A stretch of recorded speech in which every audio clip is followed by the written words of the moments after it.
It begins with glass and fire. Bead making is among the most ancient of human arts. And in this Phoenix studio, just as to cave dwellers millennia ago, the meaning of beads and their power goes beyond the ornamental. For me, beads are little pieces of art, and so to know that something that I made can be part of the recovery process for a child, getting involved is kind of a no-brainer. It's an ancient art come to life in a new way. What we do with Beads of Courage is really nothing different than what humans have been doing for over 100,000 years. We give beads in a very contemporary way as symbols of honor and accomplishment to children coping with cancer. Jean Baruch is a pediatric oncology nurse and founder of a program she calls Beads of Courage. Back in 2004, Jean was treating kids with cancer at the Phoenix Children's Hospital. I graduated from a top nursing school in Arizona, and I thought, you know, I have all the tools to meet the physical needs of these kids. I was very confident in my skills to address the physical treatment of their condition, but really what I struggled with were the emotional needs. What were you noticing that the kids were not getting? These kids were seeking something tangible. And as a nurse, a lot of times when you're working at the bedside, you give them stickers because you want to acknowledge their courage and what they go through. And for me, that wasn't enough because stickers are disposable.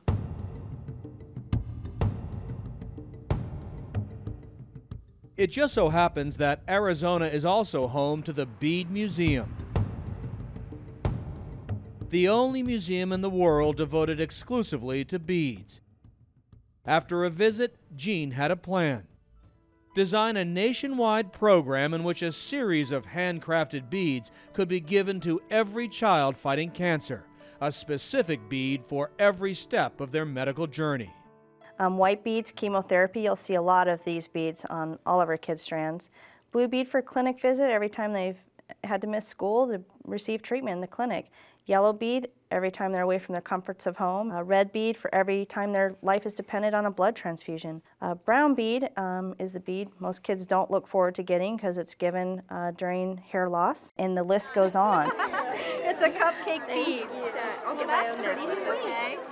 The main purpose? Help children tell the story of their illness, first to themselves and then to others. I'm Leah Brinson. I'm 16 years old and I have leukemia. My name is David Cotter. I'm 11 years old and I have leukemia. My name is Hannah Layfield and I'm 11 years old and I have lymphoma something. They are just a few of the patients Jean brought together recently at the Aflac Cancer Center in Atlanta to publicly acknowledge their bravery.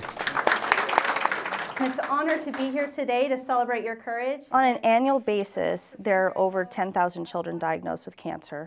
Right now, the Beads of Courage program is in over 70 children's hospitals throughout the United States, New Zealand, and Japan, and we support over 15,000 children with the program.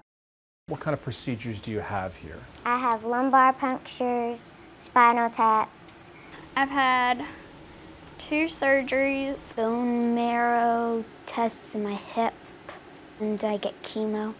They're kids.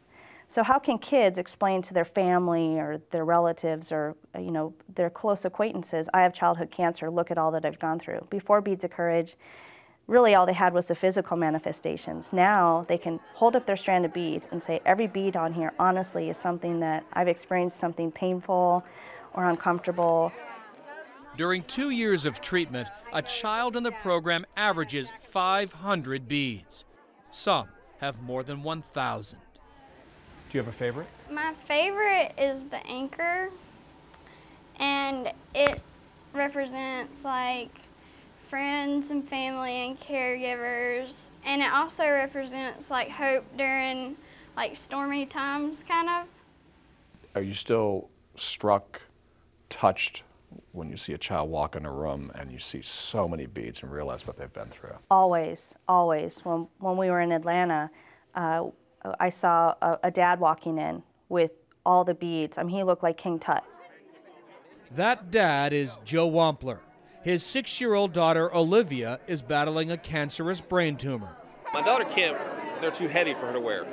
she'd walk fall over. So I have to wear most of them for her, which puts me in a position to realize that she's been through a lot more than I could ever think about going through. Every time we've held her hand, every time she's cried, every time she's laughed, there's been a bead to go with it.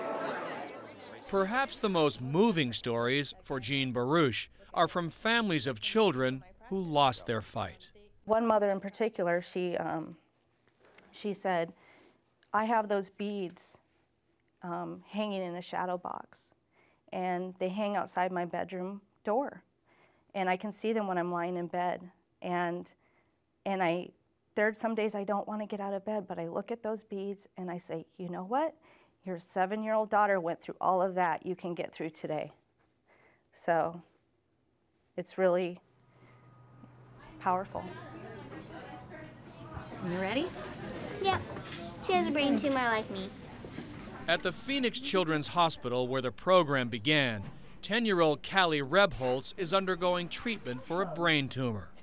Brittany is Callie's mom. What kind of a difference have these made?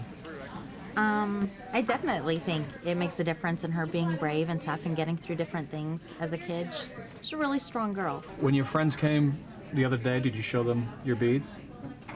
What did you tell them about the beads? I told them what they were for and how you get them. I got this one for losing my hair.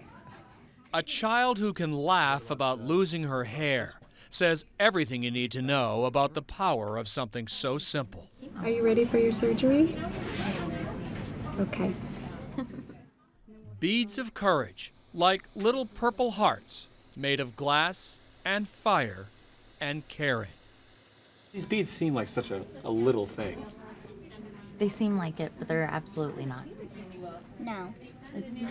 They're not. What are they?